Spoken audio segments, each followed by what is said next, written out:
Pro boxing fans, we're here in Wolverhampton. Riakporhe, you got what you needed to get done. A lot of people expected you just to dust off the cobwebs. You got that done in great fashion.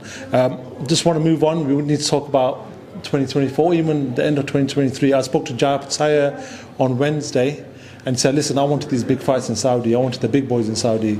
Nobody wanted that fight against me. I feel like he talked in certain names but didn't want to say them. Is that the people that you want to target? Obviously, we know the history, but if there was a situation with an Opetaia, I know you've got CBS and this whole contractual stuff going on, but if there was a fight like that, when fighters are saying they want to fight people like you, do you want that fight? Of course, that's what I'm here for. You know, I actually love fighting. I love fighting, and I always wanted to test myself because I believe I'm the best. You know, in my mind, I don't care what these guys have done. I don't care how much experience they've had. You know, I've beaten guys with way more experience than I have in this sport. So I've always believed in myself. I believe in my power. I know if I land, I'll trouble anybody, if not knock them out. So, you know, we can get on. And I always kind of think myself as an old school fighter. You know, it's like, man, let's go, man, let's fight, man. This is fun. You know what I'm saying? So, yeah, I think the thing about boxing is there's the business side of it.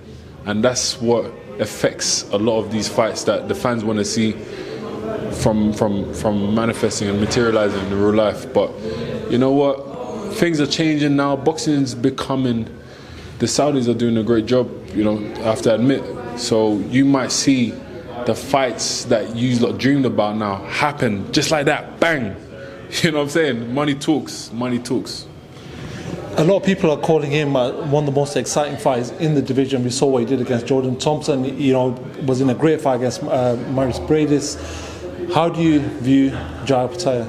Yeah, he's a good fighter. He's a very good fighter. You know, he's why I like him is because he's aggressive. He comes forward. He fights. He lets his hands go. You know, that's one thing I like in particular. And he looks like he's on it. You know what I'm saying? You can see by his demeanor. And I feel like with Jordan Thompson would have done better if he had the same experience or not even the same, even half of the experience that Jay had fighting Orthodox fighters. Just remember, we're already at a slight disadvantage because we haven't had the same experience of us fighting southpaw fighters, left-handed fighters, than they have fighting right-handed fighters. So they're already, you know, kind of ahead in a certain type of way. So when you get a fighter that has no experience fighting a left-handed fighter, and he's like pretty much at the top of his game or one of the best fighters in the division, it spells trouble. You know what I'm saying? So if Jordan had more experience, he would have done, trust me, he would have been different. Trust me, he would have been different in there. Final one before I let you go, to send a message to the rest of the cruiserweight champions, the ones that you're targeting, all of them. I know you want them all, but send that message because I think 2024 is going to be a big year for yourself. Yeah, 2024 is a big year. I'm coming for every single title. I'm hungry, and yeah, man, it's going to be exciting. It's going to be exciting for the boxing fans. So tune in. I'm here to entertain. I'm here to give you what you want.